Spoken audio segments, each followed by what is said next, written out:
Every year, thousands of people over 60 end up in the emergency room from something they made in their own kitchen. Not a car accident, not a fall. A leftover. Reheated wrong, eaten without a second thought. And by the time the stomach cramps hit, it's too late to undo it. Here's what almost nobody tells you. It's not about food going bad in the way you're picturing. Spoiled food smells wrong. This is different. Some foods can look perfectly fine, smell perfectly fine, and still turn against you the moment you reheat them, because of what happens to them chemically, not because they've rotted. Today I'm walking you through 4 foods that oncology researchers and food safety scientists have flagged as genuinely risky to reheat, especially once you're past 60, when your body has less margin for error. Stick around for number 1. It's sitting in almost every refrigerator in America right now, and almost no one treats it with the caution it deserves. I'm Dr. Alex, and this channel exists for one reason: to explain the why behind what happens inside your body, not just hand you a rule to follow blindly. A quick note before we go further: I'm not your doctor, and nothing here is a diagnosis or medical advice. This is general education, drawn from published research, and you should always talk to your own doctor about your specific health situation. My promise to you today is simple: 4 foods, the real mechanism behind why reheating them is a problem, and exactly what to do instead. No fear-mongering, no throw everything away, just the facts your rushed doctor's appointment never had time to cover. Before we start counting down, watch for number 1. It's not the food you'd expect. Most people assume the danger is meat.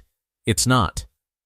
Number 1 is a food seniors are told is healthy to meal prep, and reheating it the wrong way creates a compound your body has to work much harder to process, especially past 60 when kidney and liver function naturally slow down. Before we get into it, tell me in the comments, how old are you and where are you watching from? I read every one of these, and honestly they shape what I cover in future videos. This channel only works because of you. Here's what almost no one explains about reheating food: it's not one single danger. It's actually 3 separate mechanisms wearing the same disguise. The first is bacterial. Some foods, once cooked, form heat-resistant spores. Think of them like tiny seeds that survive the original cooking and just wait. If the food cools too slowly, those spores wake up and multiply. Reheating kills the active bacteria, but it often can't destroy the toxin they've already released. You're not reheating away the danger, you're just reheating the corpse and leaving the poison behind. The second is chemical. Certain vegetables are naturally high in a compound called nitrate. That's not dangerous by itself, your body handles it every day. But when those foods are cooked, cooled slowly, and reheated, that nitrate can convert into nitrite, and under the wrong conditions, nitrite can go on to form compounds that oncology researchers have studied for their link to cellular damage. The third is protein breakdown. Some proteins are fragile. Reheat them once, and it's usually fine. Reheat them a second or third time, or reheat them slowly instead of quickly, and the proteins degrade in a way that can produce byproducts your gut has to work overtime to process, and that gets harder, not easier, as we get older. 3 different mechanisms. One shared lesson: it's not is this food reheatable, it's was this food cooled fast, stored right, and reheated correctly. Get those 3 things right and most of this risk disappears. Get them wrong and the food doesn't have to smell off to hurt you. Mushrooms are number 4 because most people don't even think of them as a reheating risk. They think of them as a safe vegetable you can throw back in a pan the next day without a second thought. Here's the mechanism. Mushrooms are made up of a different kind of protein structure than meat or most vegetables. Porous, high in moisture, and very good at holding on to both bacteria and the byproducts of their own breakdown. Once cooked, mushrooms need to be refrigerated quickly, because at room temperature they're an unusually good environment for bacterial growth to restart. Think of a mushroom almost like a sponge that was squeezed out during cooking. It's now sitting there ready to reabsorb whatever's growing around it, including anything that multiplied while it sat out. A widely cited food safety review from the UK's Food Standards Agency has long flagged high moisture, high protein cooked foods, mushrooms included, as needing rapid cooling and a single reheat, not repeated warming, specifically because the protein structure breaks down further with each cycle, and that breakdown is associated with digestive upset, particularly in older adults with slower gut motility. The fix isn't never eat leftover mushrooms, it's this: cool them within 2 hours of cooking, refrigerate promptly, and reheat only once, until they're steaming hot all the way through, not just warm. Don't let them sit on the counter to cool down naturally for hours. That's exactly the window where the risk builds. Bridge, mushrooms teach us the first rule: speed matters as much as temperature. Number 3 takes that same idea and applies it to something almost every household reheats without thinking twice. Chicken is number 3, and I want to be precise here, because this one gets exaggerated online constantly, and exaggeration doesn't help anyone. The mechanism isn't that chicken becomes poisonous when reheated. That's not accurate. The real issue is protein density. Chicken is one of the densest protein sources most people cook regularly, and dense proteins reheat unevenly. You can have a piece of chicken that's steaming on the outside and still lukewarm at the core. And that lukewarm center is exactly the temperature range where bacteria like Salmonella or Campylobacter, if present from undercooking or improper storage, can survive. Picture it like trying to reheat a brick versus reheating a slice of bread. The bread heats through evenly in seconds. The brick stays cold in the middle long after the outside is hot. The CDC and USDA have both published consistent guidance for decades. Reheated poultry needs to reach an internal temperature of 165 F all the way through, measured with a thermometer, not judged by appearance, because appearance is genuinely unreliable for dense proteins. The fix: use a food thermometer if you reheat chicken regularly. Cut larger pieces smaller before reheating so heat penetrates evenly, and avoid the microwave on high for 2 minutes approach. It tends to superheat the surface while leaving the center behind. Bridge: chicken is about density and uneven heat. Number 2 flips the entire logic. This next one isn't about bacteria at all. It's chemistry. Spinach is number 2, and this is the one that surprises almost everyone, because it's marketed as one of the healthiest vegetables you can eat, which it is, when it's fresh. The concern is narrow and specific. It's about cooked spinach that's cooled slowly and reheated, not spinach in general. Here's the mechanism. Spinach naturally contains high levels of nitrate, completely normal, and your body converts small amounts of dietary nitrate into beneficial compounds every day. The problem is what happens when cooked spinach sits at room temperature for an extended period. Bacteria that are naturally present can convert some of that nitrate into nitrite. Reheating won't reverse that conversion, and under certain conditions.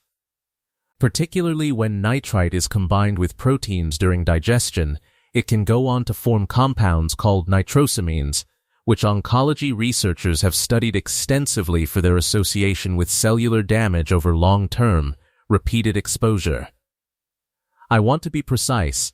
This is about accumulated, repeated exposure over years, not a single reheated plate of spinach. And the research here is associative, not a proven direct cause in humans at typical dietary levels. The European Food Safety Authority and multiple national health agencies have specifically advised against reheating spinach and similar high nitrate greens more than once, and against letting them sit out before refrigerating. Think of it like a slow chemical clock that starts ticking the moment cooked spinach leaves the stove. Refrigerate it fast, and the clock barely moves. Leave it on the counter, and it keeps ticking. The fix: refrigerate cooked spinach within an hour, reheat only once, and honestly, for spinach specifically, many food safety bodies simply recommend eating it fresh rather than storing and reheating it repeatedly. It's a small habit change with a real basis behind it. Bridge: spinach is chemistry, quietly working in the background. Number 1 combines almost everything we've covered: bacteria, timing, and a compound your body has to work harder to clear as you age. Rice. Number 1 is rice, and if you meal prep, this is the one I most want you to hear clearly, because it's in nearly every kitchen and almost nobody treats it with the seriousness the research suggests it deserves. Here's the mechanism, and it's genuinely different from everything else on this list. Raw rice can carry spores of a bacteria called Bacillus cereus. These spores are tough. They survive normal cooking temperatures. That's not a flaw in your cooking, it's just biology. The danger isn't the cooking, it's what happens after, if cooked rice sits out at room temperature. Those surviving spores can germinate and multiply, and as they multiply, some strains release a toxin. Here's the part that surprises people. Reheating rice kills the bacteria. It does not destroy the toxin they've already produced. You can microwave rice until it's steaming and still get sick, not because you reheated it wrong, but because the damage was already done hours earlier, while it sat on the counter, cooling down. The UK's Food Standards Agency and the CDC have both documented this specifically. It even has an informal name in food safety circles: fried rice syndrome, because it shows up so often with rice that was made, left out, and reheated the next day. Picture it like this: the bacteria are the burglars, and the toxin is what they leave behind after robbing the house. Kicking the burglars out afterward, which is what reheating does, doesn't put back what they took.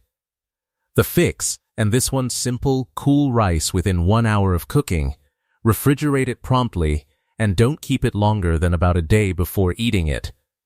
Reheat it until it's steaming hot throughout.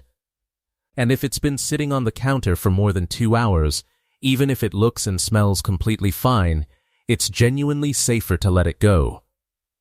Illustrative case: consider someone like a woman in her late 60s, call her Margaret, the kind of case these food safety patterns show up in again and again.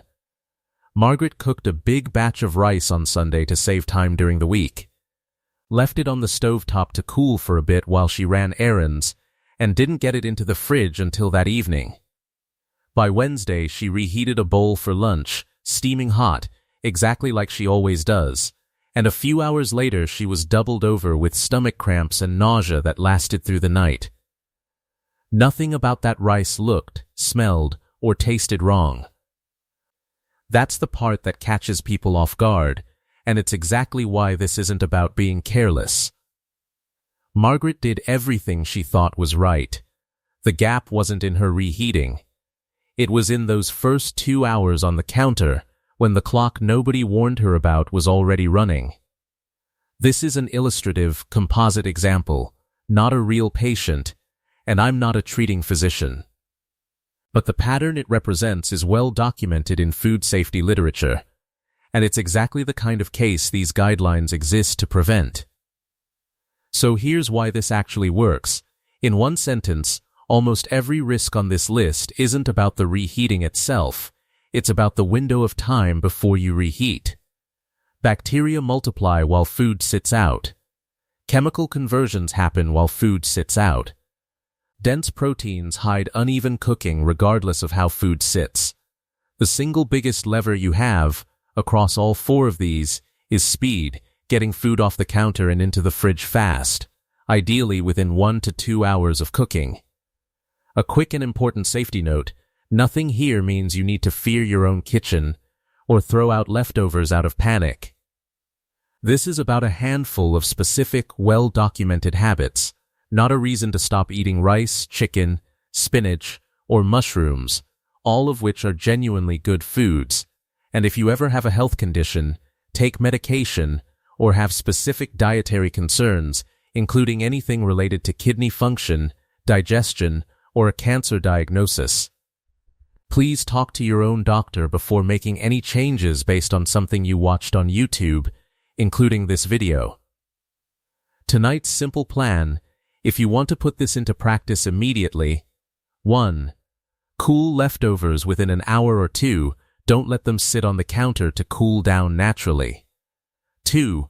Refrigerate promptly, in shallow containers so they cool faster all the way through. 3. Reheat until steaming hot throughout, not just warm on the outside. 4. For rice and spinach specifically, try not to keep them more than a day or 2 before eating. 5. When in doubt about chicken, use a thermometer. It removes the guesswork entirely. None of this requires giving anything up. It just requires respecting the clock. Now I want to hear from you. Which of these 4 is in your fridge right now? Type the number in the comments, 1, 2, 3, or 4. I read every single one, and it genuinely shapes what I research next. And if this helped you, do me a favor and send it to someone in your family who meal preps. This is exactly the kind of thing that's easy to miss and easy to fix once you know it. Because here's what almost nobody talks about. It's not just what's in your fridge that matters. It's what's sitting quietly in your medicine cabinet, doing something similar. I've got a full breakdown of that coming next. Watch that one right after this. I'm Dr. Alex. Stay curious, stay careful, and I'll see you in the next one.